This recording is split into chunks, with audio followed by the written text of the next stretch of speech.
Hello again. Welcome back to Care Plus Live. A little technical difficulties. Sorry if you were with us. We're here every Monday, Wednesday, and Friday about 11:30, sharing messages for our community. And this week our messages have been about grief.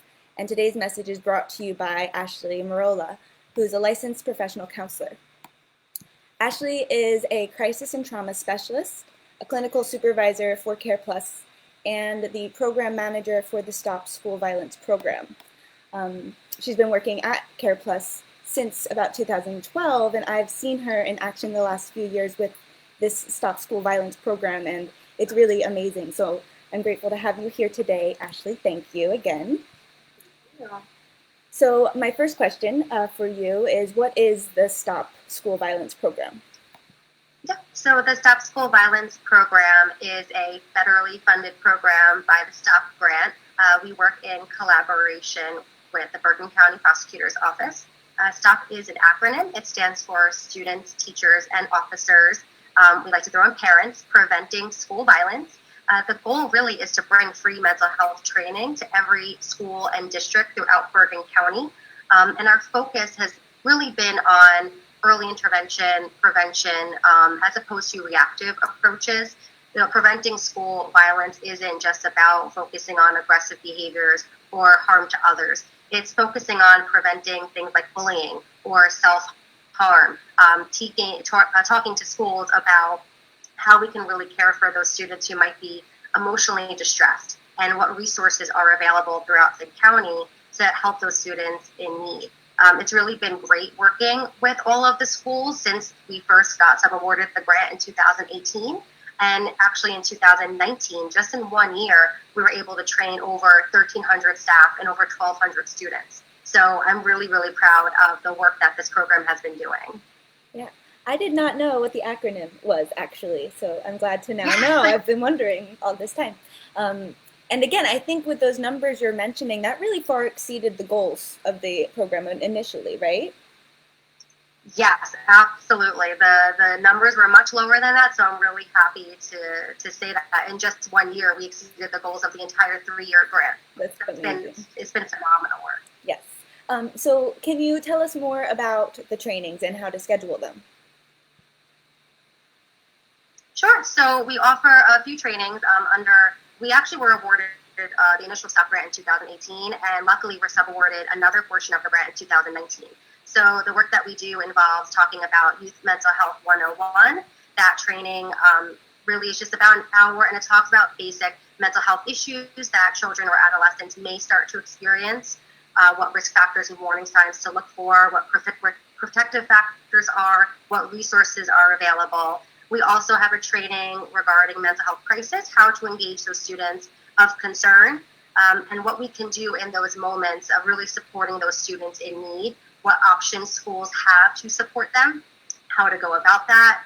We're able to offer the full 8-hour youth mental health first aid brought out by the National Council.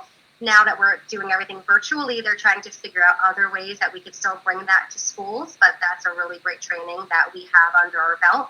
We also do a Say Something program for students for grades 6 through 12, and it teaches youth really how to recognize risk factors and warning signs in themselves and in their friends, and how and when to tell a trusted adult without feeling like they're snitching on their peers. When we were awarded the second grant, we're now able to go in schools and talk about how to build or enhance their assessment care teams, how they can really evaluate those students of concern, whether it's emotional distressors or other things going on, and how we could also offer technical support and consultation in those moments. To actually be able to get those trainings, schools, we really recommend and mandate that they get the Youth 101 and the mental health crisis training, just to make sure that everyone had a good foundation of what kind of issues that we're talking about and what resources we have. We also are able to provide a training about mitigating the psychological effects of lockdown drills. And now with the current circumstances, we're currently creating training more talking about how to deal with current crisis and pandemic. And one to really be geared towards teachers themselves and staff, and how they can really validate their concerns and fears, and feel more comfortable about the return back to school and what that might look like. Wow, yeah. I mean, that's all super important. And I'm always so amazed Yeah, just to hear everything that is happening in the community with these trainings yeah. and giving people And the language. scheduling them is really easy too. Everyone just has to email me, and we'll pick a date and time that works for the schools, and then we'll make it happen that way. Now everything, of course, is online, but we'll figure out a way that works best for everybody. Yes, and we'll be sure Ashley's email is in this post as well. So, can you talk a little more about? I mean, you just started to speak to it a little bit. How this grant is going to support the community in response to COVID. So, what that training might look like, what some of those tips might be. Yeah, absolutely. So right now with the current events, the concerns probably aren't geared towards lockdown drills, but that doesn't mean that our concerns should be taken away from risk factors and warning signs that might highlight some of the mental health issues that our students might be experiencing now. You know, we know that online bullying still might be an issue. We know that social isolation is one of the biggest risk factors our youth face. We know that anxiety is the most prevalent mental health disorders that our youth deal with. So those are facts, and those haven't gone away because of the current pandemic. Mm-hmm. So it's really finding ways to support those youth the best that we can. One of those ways is to really decrease those risk factors by enhancing our protective factors. And one of the largest protective factors is by having one single trusted adult in that child's life. Who is that person that makes that child feel secure and safe and that they matter most? Because connection is most important in a time like this. Right. Yeah. No. And a lot of our, a lot of our team has been saying, social distancing is not isolation, and we need to stay connected. So I love how these trainings are giving the students, the parents, the teachers the language they need to talk about really what the needs are for this. Right.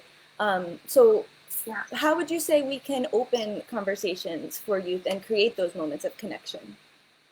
Yeah, I think it's a really good time right now for us to just be curious, for us to really get to know, what's going on in our family, what they're thinking. We all process information differently, especially stressful information, and it might come out in play in little ones, in our older children or high school teens. Maybe they're getting their information from TV or online or their friends, and we know as adults, it's a lot of information. It can be overwhelming, it can be confusing. So now it's a really good opportunity for us to just check in and say, hey, what's going on? How are you feeling? What do you know about COVID-19? What do you want to know about COVID? And that's a really good chance for us to validate whatever concerns or fears they have, talk about, what they think is going to happen in the future, for us to even say, like, yeah, I'm not sure either, and connect on that level. And that's a really good time for us to kind of put in that supportive aspect too. Talk about what you're doing to keep yourself healthy and your family safe, and what we're doing as a community, coming together as we have been. And then maybe finding those moments in the day in between schoolwork and other responsibilities to just create that bond and really enhance that connection, and go outside, blow some bubbles, play a video game, do a puzzle together, anything to really increase that connectedness. Because even though we're physically close, almost in a forced togetherness, we might be emotionally distanced. So we really want to enhance that connection to each other in any way that we can in the time that we have. Awesome. And before I ask about other resources, especially since you've been involved with our outpatient department so long, and I know you're working with some of the specialized grief services for COVID, can you just speak to a little to the importance of those, just those types of services for everybody at this time, but especially, those on the front line and others who are particularly affected? It's absolutely important, especially those on the front line. They're usually looking to help others and putting themselves and their own needs on the back burner. But, as we hear all the time, we really can't pour from an empty cup. We need to be able to give ourselves the self-care, be able to put that focus on us a little bit so we can continue to help others and help our families. And the services are there, even if it's just a safe space for someone to go, just to be heard or to hear others. It's validating our own concerns, it's validating our emotions, and it gives us a chance to really explore whatever emotions we are experiencing. We don't always function as if we're just sad, mad, or happy. And yet there's so many emotions on that spectrum that we really don't get to engage in too often. So those hotlines, those virtual support groups that are available, they're really there to give those folks that space to just be and to just kind of experience that stuff together with other people that might be experiencing the same things that they are. Great. And are there any other resources that you'd want to share with the people who are listening today? Yeah, there's a ton of resources out there. You know, we always say how rich Bergen County is with the resources that we have. I highly recommend that families go on Bergen Resource Net. It's kind of our search platform for every resource available in the county. There's actually a specialized link that's resources for COVID-19. For youth, you know, there's always a second floor hotline. There's the crisis text line at 741-741.